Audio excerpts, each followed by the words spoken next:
MTR-SJW network, keep it real, Brogini. Did they fucking blow it? No. These anti-SJW dudes are just the fucking worst. We're gonna talk about it in a minute. Stay tuned.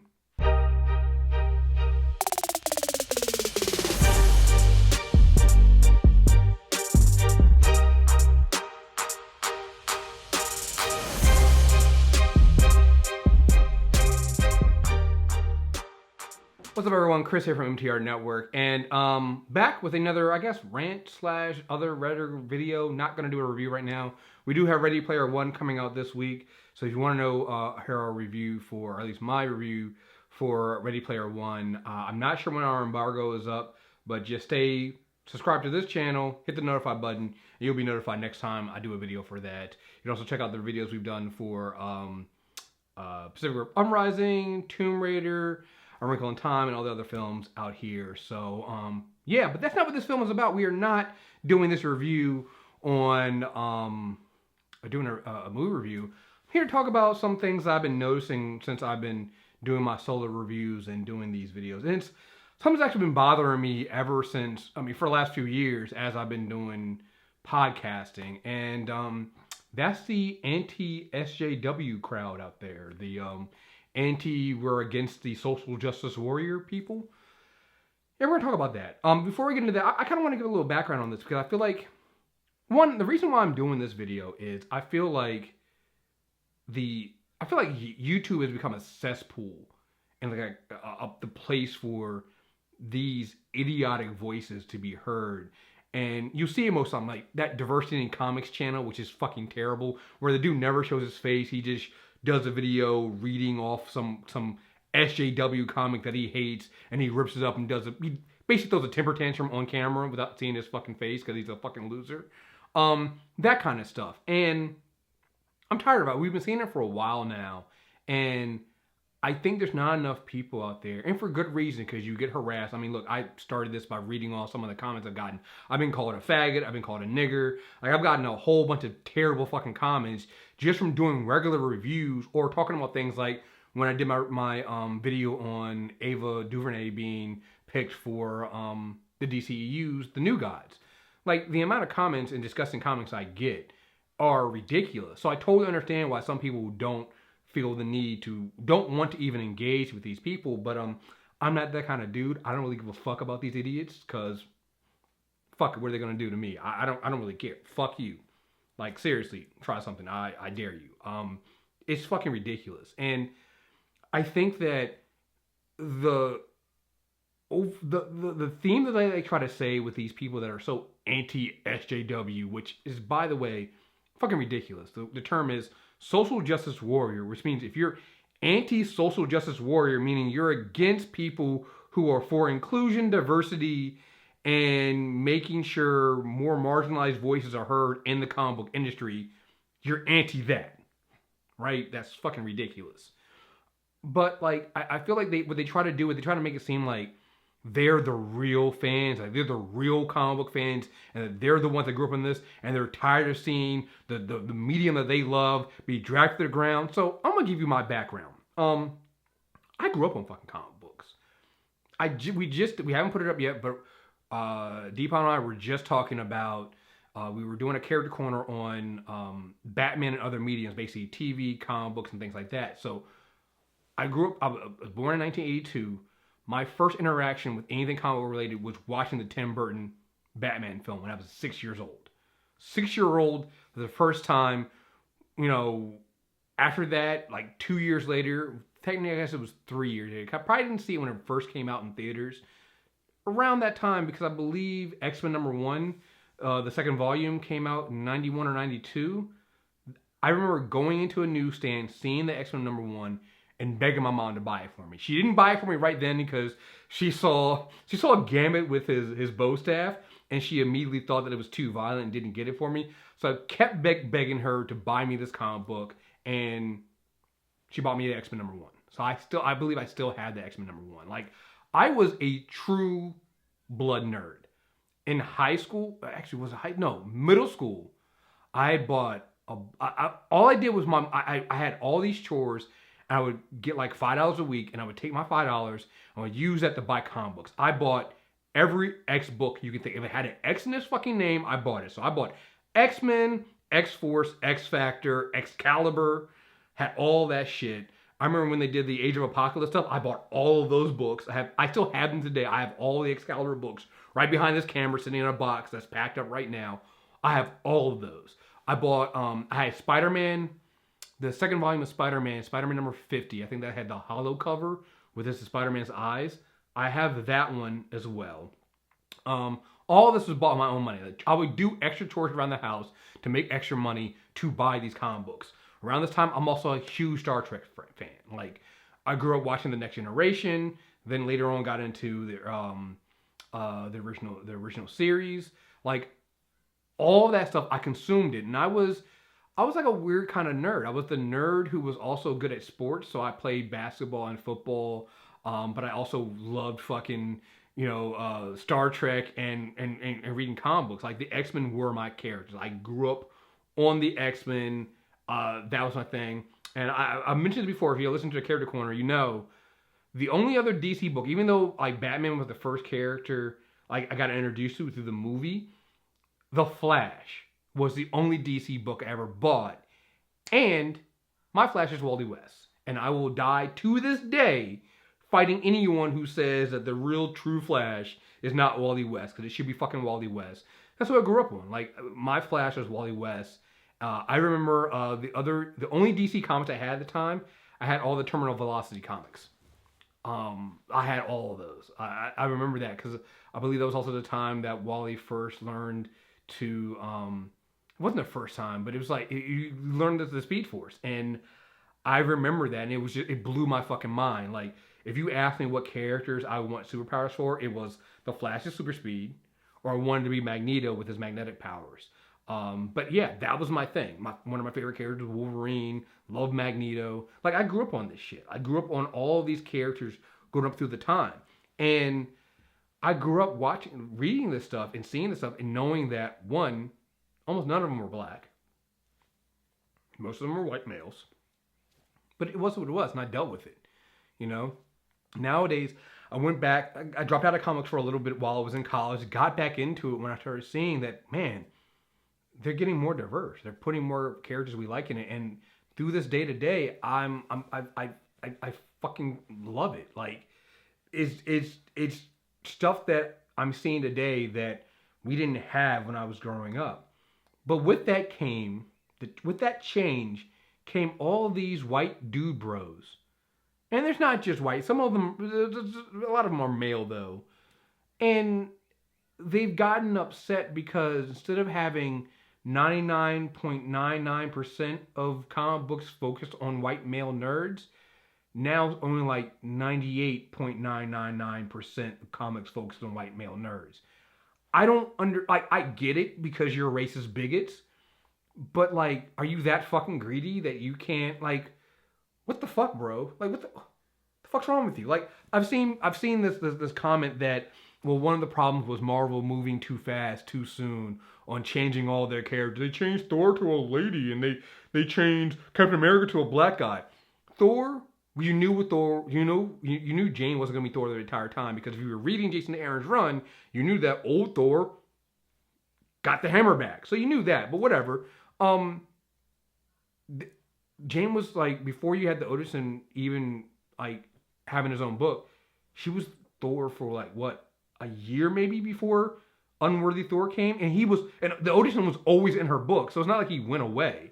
Same thing with Captain America, Sam Wilson being Captain America. He was Captain America for what, like a year and a half, and like after the first year, Steve Rogers got his own fucking book too. So you didn't really lose anything there. And Spider-Man, like, if we really want to go with Spider-Man and Miles Morales replaced the Ultimate Spider-Man.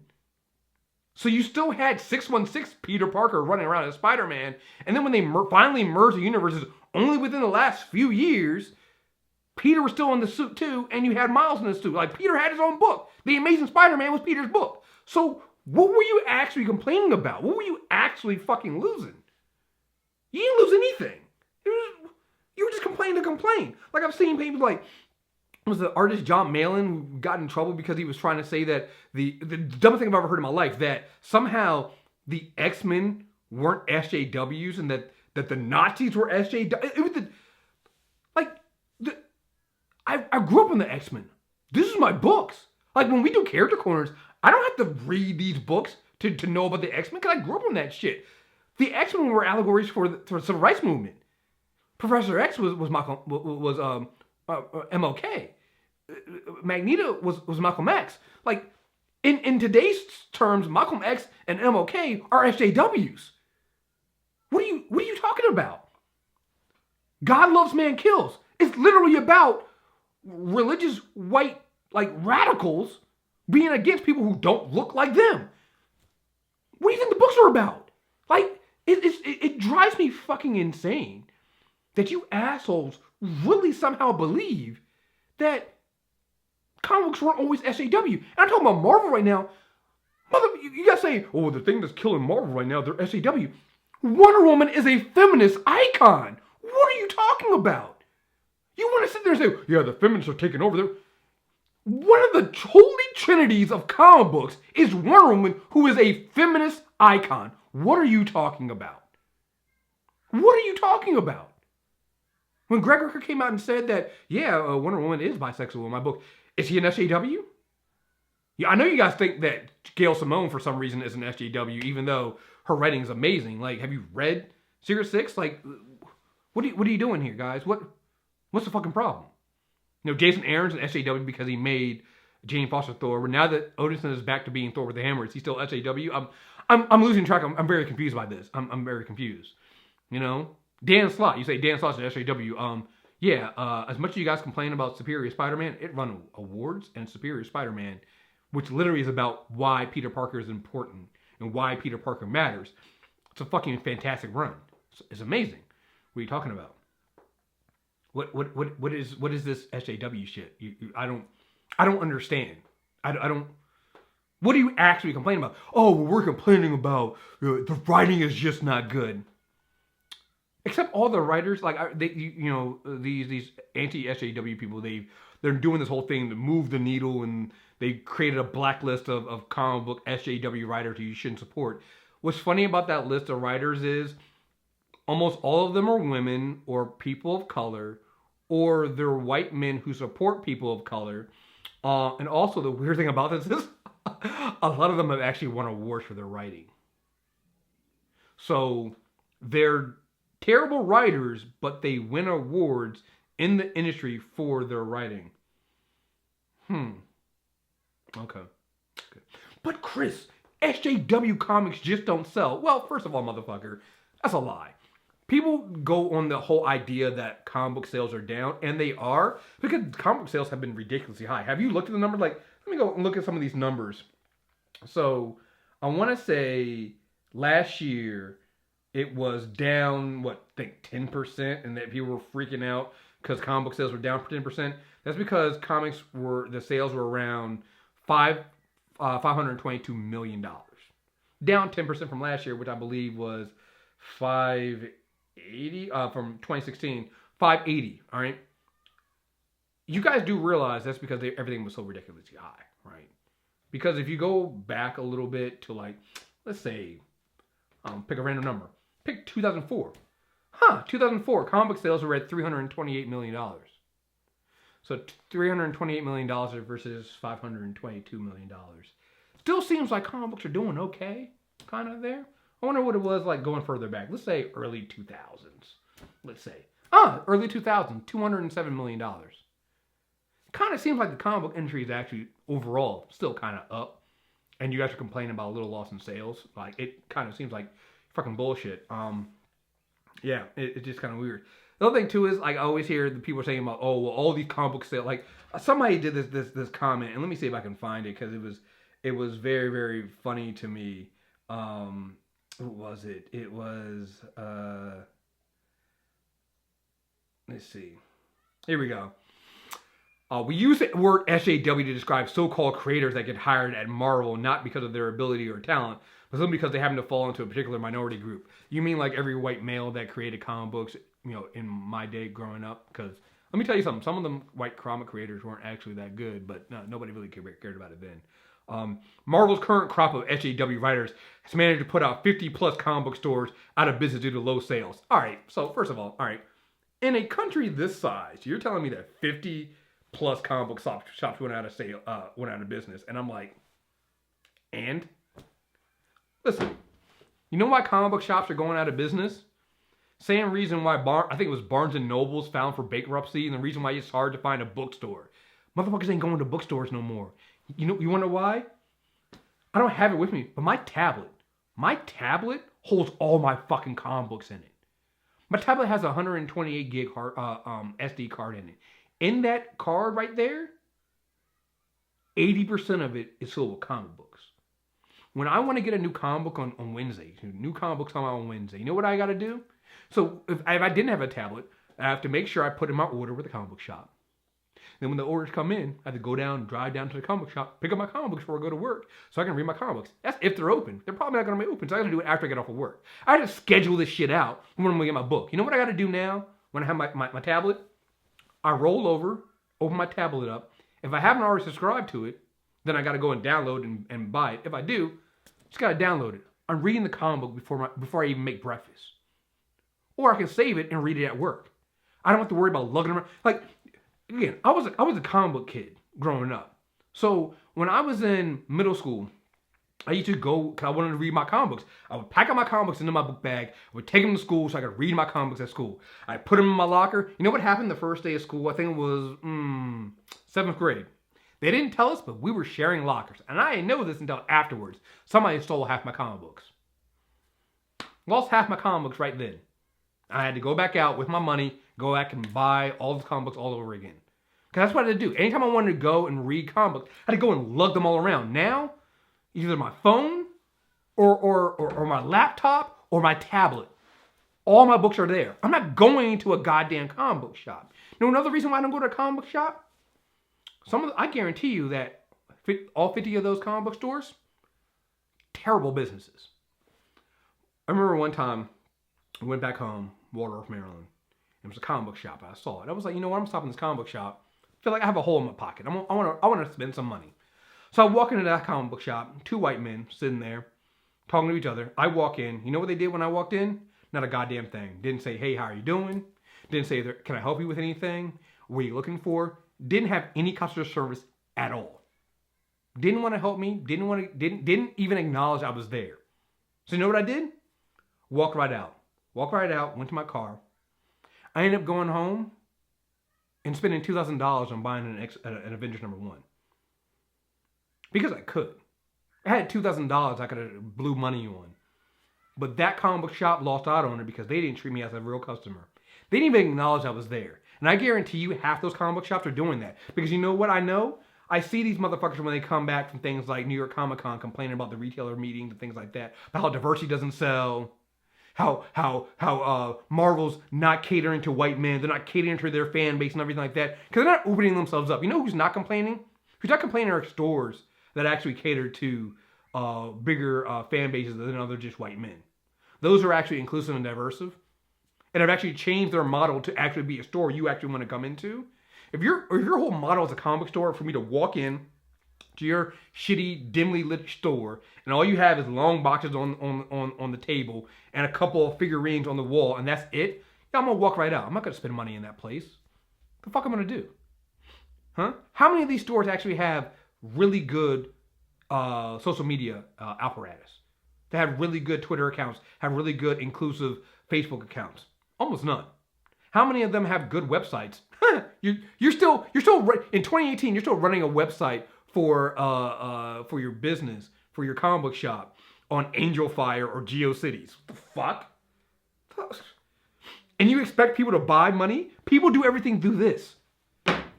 They do everything online now.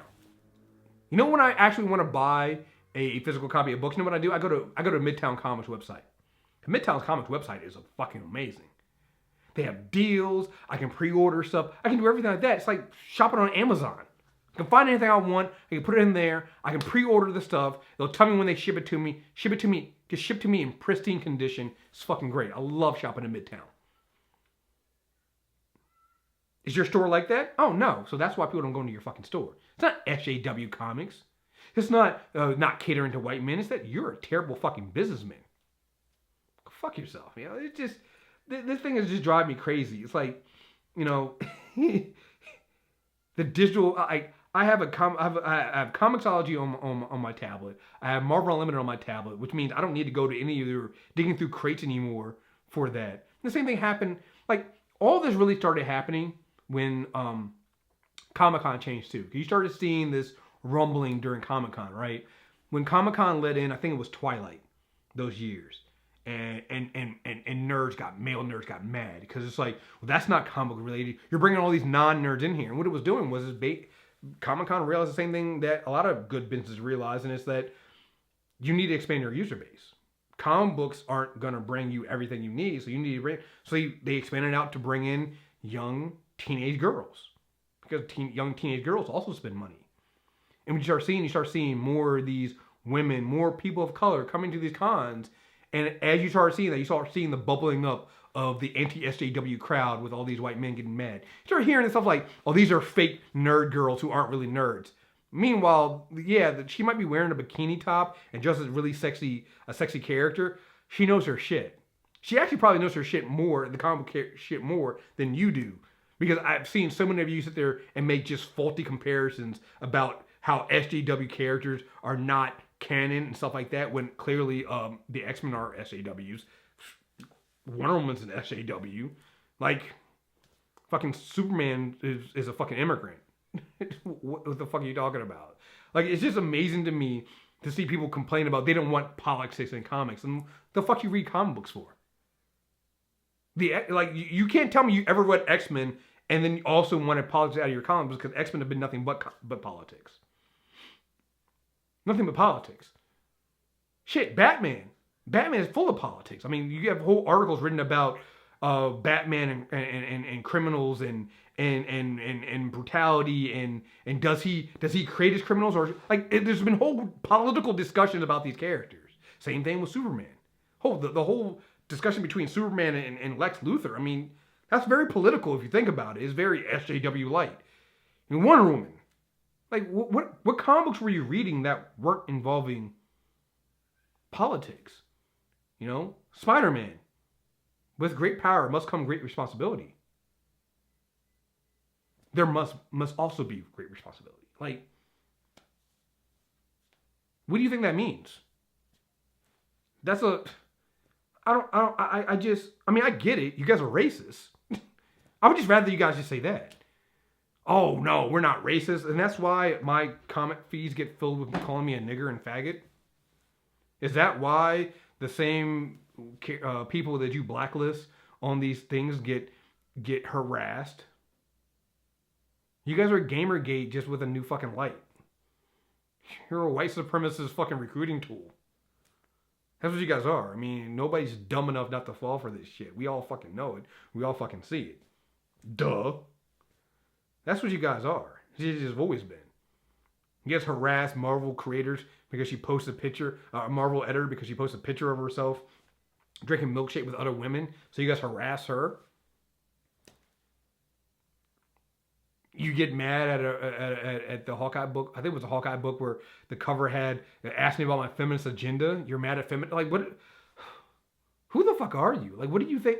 What were you reading this entire time? It's so funny. You guys sit there and complain about, you know, fake nerd girls and fake nerds who don't really understand comic books, you know, who only like it for the pretty pictures. But it seems like that's what you guys were doing, because it seems like none of the messaging that came with comic books, you guys understood. It seems like you just liked it because it was some white guy beating another white guy in a costume.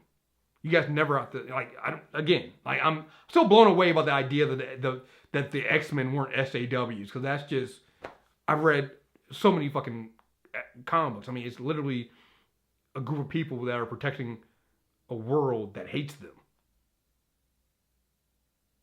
Like, that's been the political message of it. Like the key core discussion between Xavier and Eric is that. Like, it's what like how do you fight back? Like, that is the shit. You bring in people like Apocalypse, the same thing. I mean, you know, survival of the fittest. What do you think? There's no political message in all that? Like, What are you thinking? Like, I don't understand. Like, what were you reading? What were you watching?